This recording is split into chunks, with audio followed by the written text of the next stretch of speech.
വേവിച്ച ബീൻസ് 2 ടിന്നാണ് എടുത്തിരിക്കുന്നത്. അതിൽ നിന്നും കുറച്ചെടുത്ത് നമ്മൾ മിക്സിയിൽ അരച്ചെടുത്തു. പിന്നെ ഉപയോഗിച്ചിരിക്കുന്നത് ചോപ്പ്ഡ് ടൊമാറ്റോയാണ്. പിന്നെ ചെറിയ ജീരകം, വലിയ ജീരകം, കറുവപ്പട്ട, ഗ്രാമ്പു, ഏലക്ക, 3 പച്ചമുളക്, 2 സവാള, പിന്നെ വെളുത്തുള്ളി ഇഞ്ചി പേസ്റ്റ്, ഉപ്പ്, മഞ്ഞൾപ്പൊടി, മല്ലിപ്പൊടി, കാശ്മീരി മുളക് പൊടി. നമ്മളൊരു പാൻ എടുത്തു. അതിലേക്ക് ചൂടായി വന്നപ്പോൾ ഒലിവ് ഓയിൽ ഒഴിച്ചു കൊടുത്തു.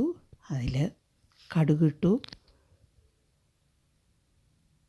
ഗ്രാമ്പു, കറുവപ്പട്ട, ഏലക്ക, ചെറിയ ജീരകം, വലിയ ജീരകം ഇവ ഇട്ട് കൊടുത്തു. ഇവയെല്ലാം പൊട്ടിയതിന് ശേഷം സവാള ഇട്ട് കൊടുത്തു. 3 പച്ചമുളകും കൂടി ഇട്ട് കൊടുത്തു അതിലേക്ക്.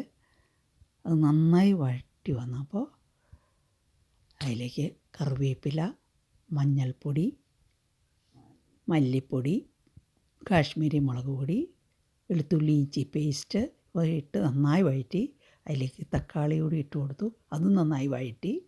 അതിന് ശേഷം ബീൻസ് ഇട്ട് കൊടുത്തു. പാകത്തിന് വെള്ളം, ഉപ്പ് എല്ലാം നോക്കിയതിന് ശേഷം തിളച്ചതിന് ശേഷം അവ വാങ്ങി വെച്ചു.